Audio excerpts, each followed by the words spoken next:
Welcome to ஜாஸ் simple cooking. இன்றைக்கி நாம் மறவள்ளி கிழங்கு வச்சு ஒரு ரெசிபி எப்படி பண்ணுறதுன்னு பார்க்கலாம். அதுக்காக நான் இங்கே 1 கிலோ மறவள்ளி கிழங்கு எடுத்திருக்கேன்.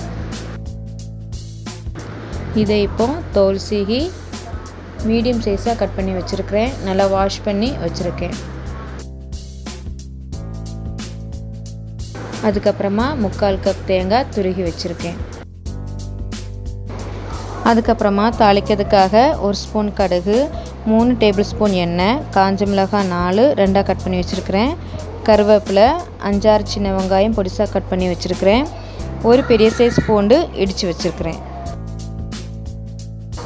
அதுக்கப்புறமா ஒரு கடாயை எடுத்து அதில் மறவள்ளி கிழங்கு சேர்த்து முங்குற அளவுக்கு தண்ணி சேர்த்துக்கோங்க.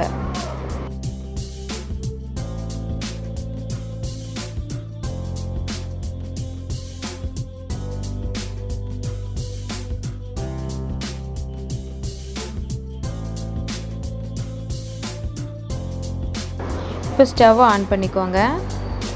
அதுக்கப்புறமா ஒரு மூடி வச்சு ஒரு கொதி வர வரைக்கும் வெயிட் பண்ணுவோம்.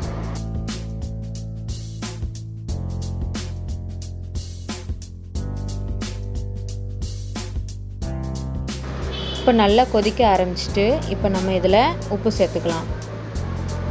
அதுக்கப்புறமா 1/2 டீஸ்பூன் மஞ்சள் தூள் சேர்த்துக்கோங்க.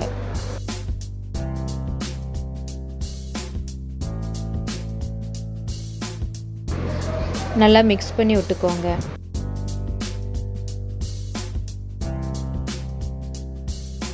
அதுக்கப்புறமா மூடி வச்சு நல்லா வேகிற வரைக்கும் வெயிட் பண்ணுவோம். இப்போ 20 நிமிஷம் போல் ஆயிருக்கு. இப்போ நம்ம வெந்துட்டான்னு செக் பண்ணி பார்த்துடலாம்.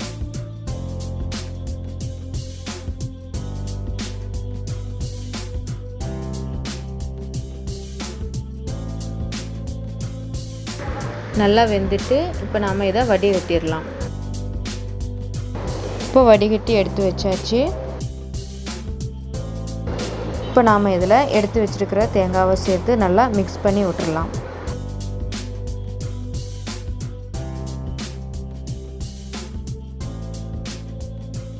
அதுக்கப்புறமா இது மூடி ஒரு சைடில் எடுத்து வச்சுக்கோங்க.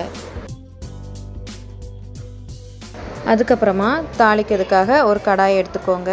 அதில் எண்ணெய் சேர்த்துக்கோங்க. எண்ணெய் சூடானதும் அதில் கடுகு சேர்த்துக்கோங்க.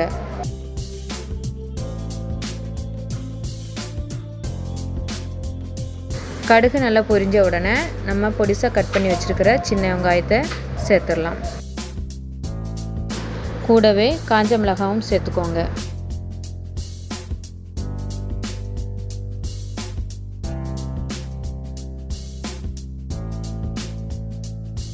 வெங்காயம் கொஞ்சம் ப்ரௌன் நிறம் ஆனதுக்கப்புறமா நம்ம இடித்து வச்சுருக்கிற பூண்டை சேர்த்துடலாம்.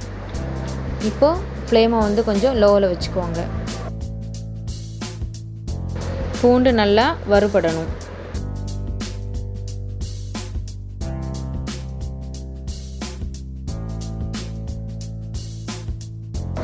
இப்போ கருவேப்பிலை சேர்த்து கொஞ்சம் மிக்ஸ் பண்ணி விட்டுக்கோங்க.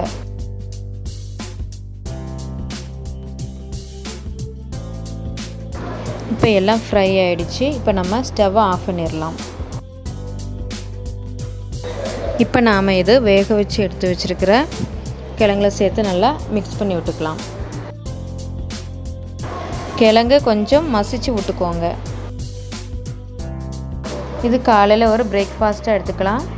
மீன் குழம்பு கூட வச்சு சாப்பிடுங்க, சூப்பராக இருக்கும். அவ்வளோதான், நம்ம மறவள்ளி கிழங்கு ரெசிபி ரெடி ஆகிட்டு.